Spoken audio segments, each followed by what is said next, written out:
Welcome to Picks with the Professor, the show where a real statistics professor gives you sports betting tips. This is college basketball for Thursday, January 11th. Because, Jared, it looks like we going to have our first 0-3 show yesterday. In quite a while, I think going back to last week and a half, we're 14-7. So I guess, Mama said there'd be days like this, right?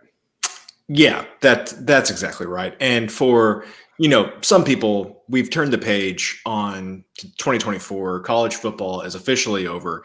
I mean, it's basically baseball season, right? We've got a little bit of college basketball left. Wait, do we turn the page on 2024 or 2023? What year are we? I don't even know are we going to 2025 even? I mean, what are we doing here? Yeah, I don't know. What is time, as we like to say. What is time? Exactly. And we talk about this a lot. I don't know how many people are new. I know we get new people all the time, via, YouTube search stuff like that. So I don't want to say the same things and preach the same, sermons over and over again, but I do want to make sure for new people, we talk a lot about, a third of the games are going to be just easy winners. A third of the games are going to be easy losers. We're kind of worried about that middle third. And what that means is a lot of games are just they are what they are. And no analysis you do is going to matter. It's just one side got hot, one side played well, or everybody just hit their shots or didn't. And so that kind of is going to create some situations like this. And I like to tell people, hey, if we go 3-0, we're not geniuses. And if we go 3, we're not morons. And it works both ways. The 14-7 stretch we had before that, there's probably some better variants that we picked, and the 0-3 here, and not so much. But it kind of is what it is. And, we took a shot with Oklahoma. They're going to fall just short. Tennessee was in a nail biter at the very end and just couldn't quite get over the hump. So we're kind of right there on all of them. But because we were talking, and we've got 8 best bets for Thursday, and we're going to go 8-0. So yeah, I mean, it's already written. Best I felt about a slate in a while. And I tend to agree with you. I do like a lot of what we have here. Got 3 for your picks on the 3 biggest of the best bets, and then 4 more best bets you can see there on screen, plus the play of the day. Play of the day still rock and rolling. The season-long ROI on all of the plays of the day is still at 17%. On a sample size nearing 100 games. So, I mean, that right there is worth the price of admission, whether you're getting it via Black Book Sports, link in the show description, or on Dub Club. And again, if you want that free trial, come check us out on Dub Club. We did not do it's been a little bit of a struggle this week for some of the picks. But again, we're still working with A-grade totals are up 13 units on the season. A-grade money lines are up 5.5 units on the season still. So we're still working with some pretty good stuff. College basketball is a hard sport, and I'm still very optimistic about everything. Come check us out over on Dub Club and see what you like. That's the biggest thing, is we're all about transparency. And if things are struggling, we'll talk about it. If things are great, we'll talk about it. We never try to get too high, but we try to realize that unfortunately we can't win every single day. We can't win every single week. We try to win every single week. We almost pulled it off in the NFL. I don't know how, but and I tweeted about this too with the NFL. And again, the NFL picks come with that Dub Club trial. It's not just college basketball, so there's just no reason not to sign up and see what we like here for the divisional round. But I said this all season with the NFL, and I was looking at it, and the ROI on the A-grade sides was still in the double-digit % in the second half of the year. Totals, we made more on the second half than the first half, and by the halfway point, I was like, "There's no way our second half is going to be this good." And sure enough, it basically was. So I mean. No reason, again, not to check us out there for the NFL picks. And all the college basketball stuff, we have a great Discord community. We have a lot of fun over there, a lot of GIFs, or whatever we're supposed to call those things. Yeah. But we have 8 picks we like. Because, Jared, the last thing I just want to talk about, we talk about, we like these picks. These are our favorite picks, confidence, etc. You and I, we joke, one of these specific picks that we're going to talk about in the free show is a lock. It's not, right? We're just being silly.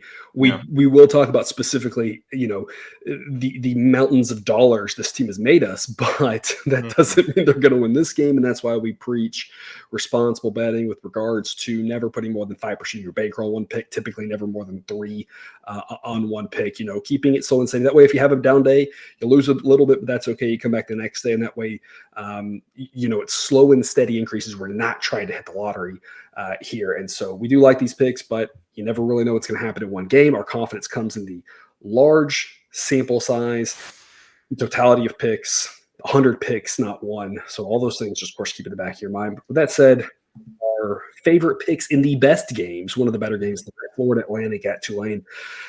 Better games because this one should be a lot of fun. Because look at the number 9 offense, number 44 offense, and look at the defenses less good. If you like points, well, this is where you want to be. Atlantic, slightly below average pace, but when you talk about the scaling system here, and again, for everyone who's new, what the grades are, 100 is average, higher means more points. That means higher offense, better, higher defense, worse, higher pace, more points faster. So Florida pace, but right around 100 is pretty average. They're middle of the pack. Tulane, very, very fast. Will try to get turnovers. That'll speed things up. When they miss, they'll give up some quick buckets either way. They want to shoot quick in the shot clock. All those things that make for the fast type of games. And with Florida Atlantic's offense, this is a recipe for points. Model says 172.8. We're going to go over 162. Cousin Jared, we've been profitable with A-grade overs and A-grade unders so far this year.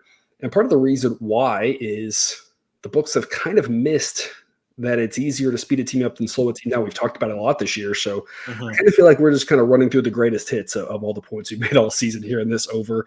They aren't all going to win, but we have hit these at a good enough clip to be profitable. So I don't see any reason why we quit it here. Cousin Jared, tell us more. Yeah, so I mean, Tulane, pretty obvious here. Good defense, or good offense, bad defense, fast pace. I like them playing at home too. I like playing at home. I think gives them more of an advantage to potentially controlling the pace of this game. Florida Atlantic, two things.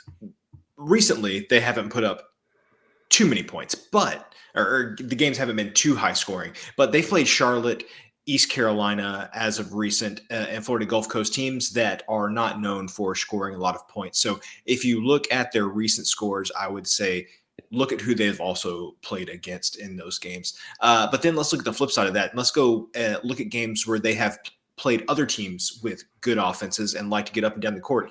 And how can we forget the game against Arizona that went to double overtime where there was almost 200 points in that game. They also played Illinois in regulation to 188 points. They played Charleston to 164 points. I think that you're going to get something very similar to that Charleston game in this Florida Atlantic Tulane game. So Tulane tries to go fast, and Florida Atlantic has one of the best offenses in the country. We have seen as conference play started that the defenses have tended to play a little bit better, or at least the games might have been a little bit more scoring. A little more low scoring. This ain't going to be one of those times. Do not fret about these two teams. Yes, and of course, as we talk about with every game, right, there's the third of games that are just teams are going to get hot, or third of games that are just not. So what we like about this is if it plays out in a normal fashion where you don't have anything too crazy, right? And if one team goes 2 of 30 from 3, you just kind of say, like, whatever. Like, it doesn't, whether it's a side or a total, you're just like, it is what it is. You just move on with life because no one's going to predict that, right? But if it's a normal type game where they're hitting their normal threes, that sort of thing, yeah, like you said, there's no reason to fret. The fretting is just the random stuff that you can't control, which is just, like I said, 2 of 30 from 3. And so that's of course how you can lose any bet. And that's why nobody's winning 75, 80%, right? Because that sort of stuff will get everybody. There's just that variance. But absolutely, I think that Arizona game is a really good comparison. And when you compare Tulane and Arizona, you say, obviously Tulane's offense is not as good. But the drop off from Arizona's defense to Tulane's defense is way more. And so that game, I did need a couple double overtimes to get up to that range, but I think it was around 150 or so in regulation. And there easily would be 15, 20 more points scored, in my opinion, just given from Florida Atlantic, given that Arizona's defense is actually good. And like really good, like top 5 good potentially. And Tulane's defense is pretty terrible. And so that right there should help. And like you said, it's nice that it's always nice when the road team has a great offense you can trust to travel. And the home team has the weaker offense, because then you kind of feel like there's a better chance of both offenses showing up and getting us over this number. So over 162 A grade pick in Florida Atlantic Tulane. One of the better games, especially in the early slot. As we always talk about, Thursdays have a lot of later games. A lot of teams further west playing, and that's why we're only doing that 7 p.m. game, moving to 8 p.m. I did every time. Here's your Dub Club thing. You sign up on Dub Club. Everyone should know this, right? Free trial. There's no reason not to show up.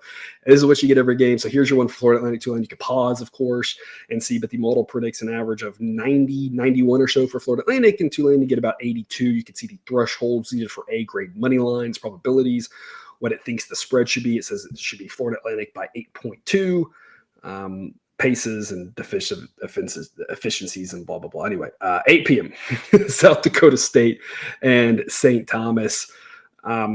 Because, Jared, St. Thomas is the team we were talking about earlier, that we said it's already in the bag. It's already a lock, right? And we're being facetious about that. There are no locks in gambling other than maybe, Alabama to beat, Mississippi Valley State. Right, that's a lock. But the problem is you're gonna have to lay a whole island to win $1, basically, for that one. I don't know what else to say about St. Thomas. If someone's new, because what are the highlights that we want to say about St. Thomas and sing their praises? Because someone's been here for a while, they're like, we know. And they're thinking about making donations to St. Thomas as well because of how good they've been to it, like we are. But if someone's new, what do we even say about this team? They're just underrated. I don't know. I feel like I'm just saying the same things over and over. The market keeps disrespecting them. We're going to back them at minus 125. A-grade pick model says they win 70% of the time. What do you got? I mean, you've brought this up on the show before, but it's like, at some point, you would think that the value with St. Thomas has to, I'm not even going to talk about St. Thomas basketball team. So at some point, you would say that the value has to go away. The books are going to catch up. And in 95% of cases, that is true. The books usually catch up. You're riding one team for a few weeks, and then they kind of catch up. You're off of them for a while. You fade them. You go back being on them. That's just kind of how it goes. Yep. But I could probably come up with one example in each sport where it just doesn't happen. It just does not catch up for whatever reason. And I don't know what it is, because some of the other examples that I can think of were the NFL with the Dolphins. Just for some reason, Dolphins, just insane value on the Dolphins every week. Or I go back and think about I was thinking for this NFL season, I was thinking about the Chiefs unders, where the books just refused. And I don't know if that was the way the bettors were treating them or what, just refused to be this offense isn't good, the defense is, and the totals were off by a touchdown every single game, it seemed like. Yep, that's a good example. We like to talk about this. 2021 Seattle Mariners, 2022 Seattle Mariners. Yeah. The team that we don't talk about also that season, the Guardians. The Guardians, that season also were super good to us. The Guardians were as good to us in that season, probably better than any one team was in 2023. We didn't find that team in 2023 that the books just missed, and unfortunately, that happens too. With 30 teams in a pro league, you'll have it where they won't. It'll be 0 teams. And that season had 2, and then the next season had none, and that's just the way it goes, right? But it's so rare and weird when it happens. Or Iowa football. Iowa football. Or backing them either way. We're backing them. Everybody's they can't play that way and win. It's yes, they can. We've got years and years of data that tells us they can play like this and win. Anyway, where I'm going with this is this is a long conversation, not about St. Thomas basketball. But the point is that there are isolated times where the books just never catch up to a team. And we're January 10th. We're only 2 months into the season. They still got time to catch up. But as of right now, the books have not caught up to St. Thomas. And I will be riding them. If Sideline says they're an A grade, Sideline says they're a B grade, I am going to be riding them until it's no, it's gone too far. Yeah. And I completely agree with you. And the last thing I'll just say about that is just as a reminder, people with Iowa football, they didn't win every single game, but they won a ton of them.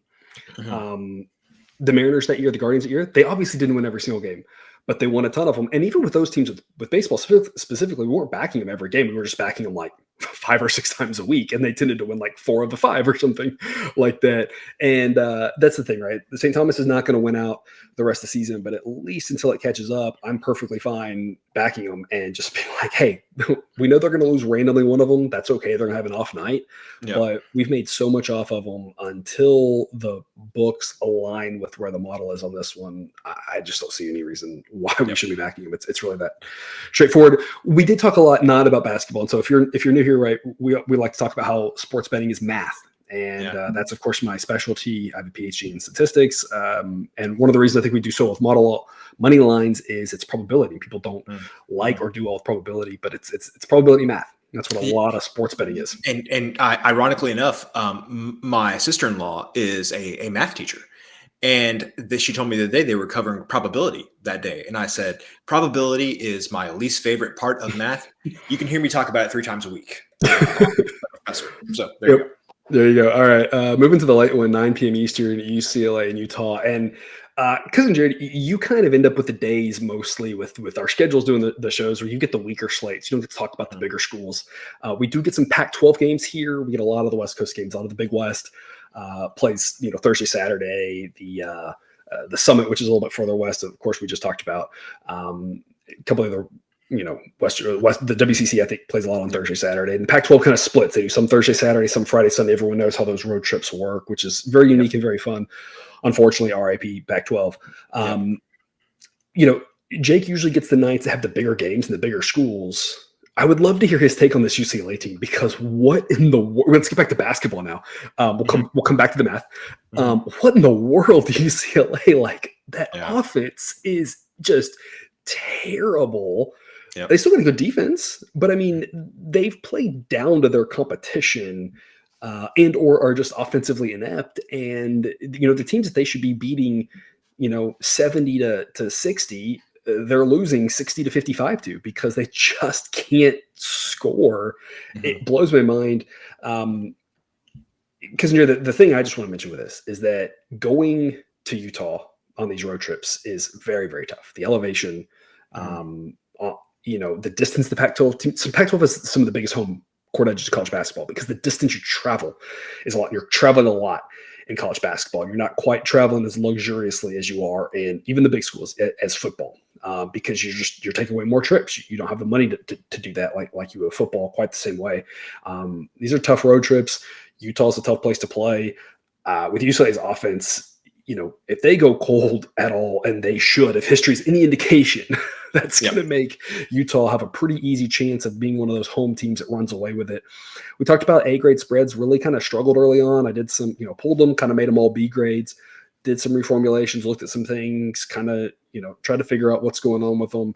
Now they've come back really strong here the last couple of weeks. This is an A-grade spread play that I love, laying 9.5 with Utah. It's more likely than not they win by double digits. Someone on Twitter posted this. I think it was Dan Zaborski, who's big on baseball. He's the guy who created the Zips projections, if any of you out there are familiar with that. What Utah by 14.3 means is not anything. We're not trying to predict that Utah win by 14. That's not exactly what we think. We're not trying to predict that, because we don't know what's going to happen in one game. What we're saying is it's just as likely that they win by more than 14.3 as they do less than 14.3. That ignore the decimal. That's fun with math. What does that mean? Well, if it's 50% that they win by 14 or more, then you can imagine the probability that they win by 10 or more is much higher than 50%. And that's what makes this a good play, is that this is probably somewhere around in the upper 50% to hit, according to Sideline. UCLA just hasn't been that good. And there's really no reason not to fade them at this point, I feel like, until the sports books just realize just how bad they are. My hunch is the reason that we're getting value fading UCLA here is the same reason we talk about the Chiefs in the NFL. A lot of people like UCLA. A lot of people watch UCLA. I think people are having a hard time just accepting that this team is not very good, similar to us having an A-grade play on Georgia last night, beating Arkansas, where we said there's probably just a lot of people having a hard time understanding that Arkansas is just not a good basketball team this year. Same thing with UCLA, so let's take advantage of it here. We got Georgia on Wednesday night. Let's see if we can get Utah here on Thursday night. Because, Jared, what are your thoughts? So we're to everybody's favorite part of the show where I read off scores. Here is the number of points that Utah has scored at home this season in home games. 101, 82, 78, 88, 73, 76, 85, 80, 95. Let's go back to the 73. That was the lowest points that they have scored at home this season. Has UCLA scored 73 in a game all season? Who cares? No, probably not. If they have scored 75, 78 against Long Island, 76 against Chaminade. After that, no. 76 against Chaminade's bad. Yeah, they put up 72 against Cal State Northridge, Mm. who we may be Who, talking about who, later, Dub Clubbers. who beat them, by the way, Yes, outright. yes, yeah, who beat them? So Yeah. yeah, but you kind of see where I'm going with this. Yeah. 73 was the lowest points that Utah has scored at home. That was against a BYU team that we think is very good, and I feel like BYU's offense gets a lot of the credit, as it should, when it's as good as it is. But according to Sideline, BYU also has the 7th rated defense in the country. BYU just an overall good team, and Utah still managed to put up 73 points on BYU at home. UCLA's defense is good. It's not BYU level good. I think that Utah is going to put up at least 75, 78 points in this game, maybe 80. And what's UCLA going to do? Yeah. I mean, I just don't see. I think 70 was a good point. I don't see UCLA getting to 70 points, and I see Utah getting to the upper 70s. Yeah. And for those of you who again, I'm not trying to say that Sideline is perfect. It's not. All models are wrong. You'll hear me say that a lot. Some models are useful. We think we have a useful model, but you look at something like KenPom, which is a pretty respected model. They've got over at KenPom, they've got BYU at number 11 in defense. So we're not crazy with saying that BYU's got a good defense. We talk about UCLA as well. They just have struggled so much to score and against any competent defense. And again, as you can see on screen with the rating for Utah, a competent defense.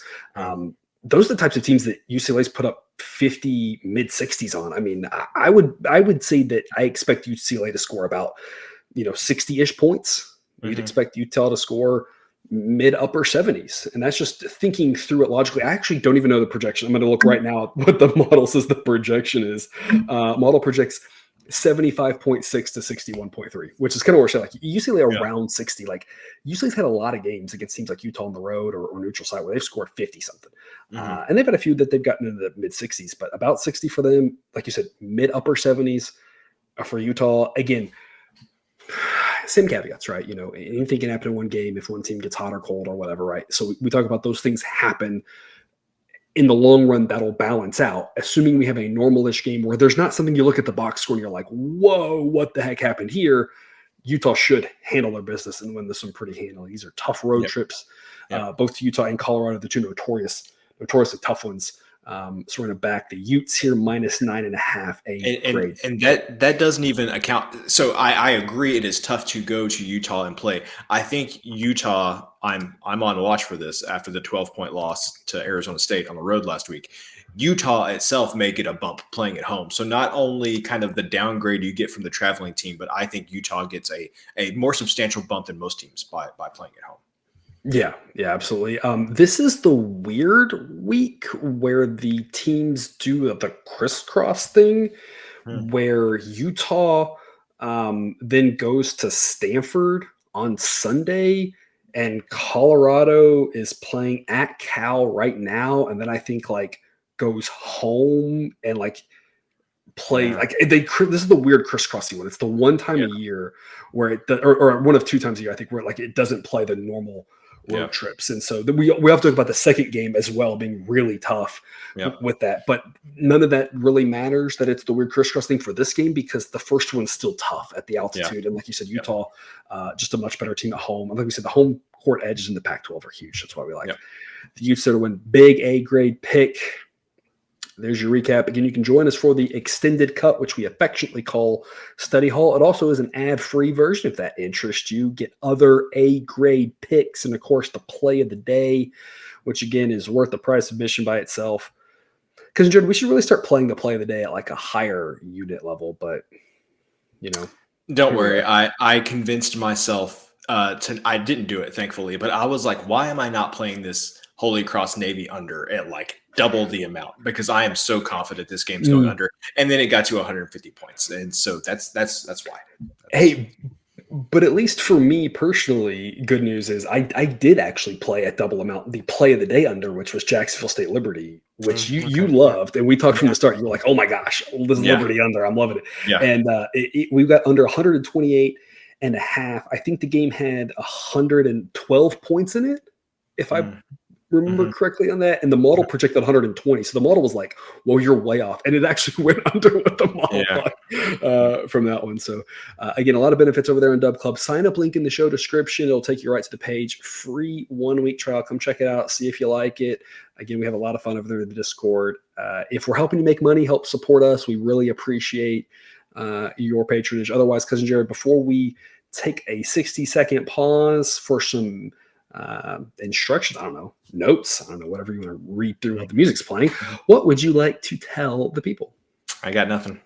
Got nothing. All right, well, let's do it then. Hopefully, as always, hopefully we see you on the other side of the music.